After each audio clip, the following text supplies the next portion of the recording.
Magandang hapon po sa inyong lahat. Ako po si G. Tonji and we are here in Los Angeles. We are the only daily talk show for Filipinos here in America that's on free TV. And we want to let everyone know po na ngayong buwan na ito, April, is Sexual Assault Awareness Month. Ano bang ibig sabihin yan? Pag-uusapan natin yan here on our show. We have a panel of women that work in this field. Yan po ang eksperto nila. Starting off with Ana Jaime. She is the program manager and lead mental health counselor at Search to Involve Filipino Americans, or SIPA. She's received training as a state-certified domestic violence, sexual assault, and human trafficking advocate through multiple local organizations and has provided both counseling and case management services to families and individuals in crisis who have suffered various kinds of trauma, including different types of family violence, child abuse, and sexual assault. Joining her, kasama natin si Pauline Canamaso. She served as a children's social worker for the Department of Children and Family Services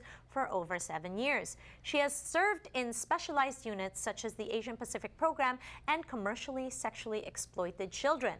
And joining her on our panel, kasama natin si Nastasia Bernal. She is a state-certified domestic violence and sexual assault counselor. She's provided support to survivors of domestic violence and sexual assault through CPAF, or Center for Pacific Islander Families Hotline and Emergency Shelter Services. Magandang hapon sa inyong lahat. Ladies, thank you for joining us. Thanks for having us. Okay, so April is Sexual Assault Awareness Month. Para sa ating mga kababayan, can we define to them ano bang ibig talagang sabihin ng sexual assault? Can you define it for us? Ana? Yeah, so sexual assault, hindi lang to yung sexual intercourse, no? Or yung rape, hindi lang siya yan. It's anything with a sexual context, hawak, kindat, salita, that another person didn't give consent or ayaw ko yan, walang permission. Okay, so ibig sabihin, Ana, kung tapikin ka sa puwet mo, tapos hindi mo naman, Hiningi. Hindi mo hiningi o hindi consent, that's classified as sexual assault. Is sexual assault. Absolutely. Okay, all right.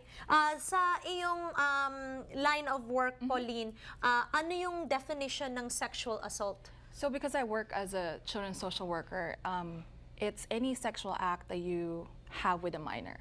So that's a minor is someone that's under 18. What age? Under 18. 18? So like what Kala Ana, ko naman 12, no, 18. 13. 18. Okay. As long as you're under 18, you're considered a minor. And like what Ana was saying, if it's something that makes that minor uncomfortable, something that's confusing, and it's a sexual act, then that is a child sexual assault. Okay. Nastasia? Similar with what they've said, you know, any unwanted sexual acts that makes you uncomfortable.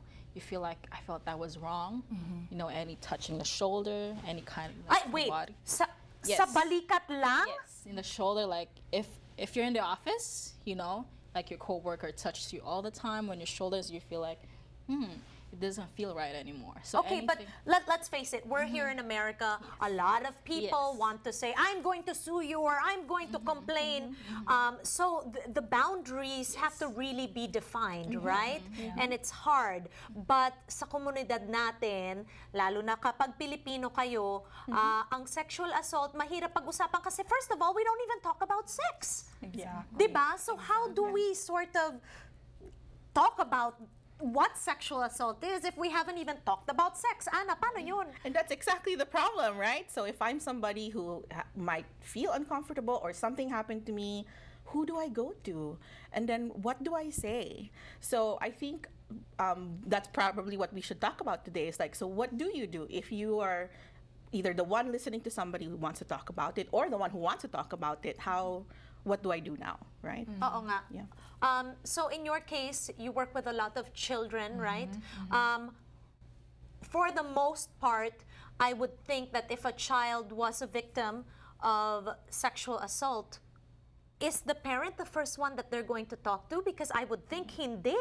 Diba? Kasi yun na nga, hindi naman sinasabi sa akin ni mommy o ni daddy kung anong ibig sabihin ng sex. Diba? Tapos, how do I describe this to my parent? Yeah, a lot of times it's not the parents that they talk to or disclose it initially. Because parents, you know, there's a lot of shame around Baka sexual magalit, abuse. baka magalit, di ba? And most of the time, the perpetrator or kung sino man yung gumawa ng sexual abuse against that minor is someone that they already know. It could be a parent, a cousin, an older sibling.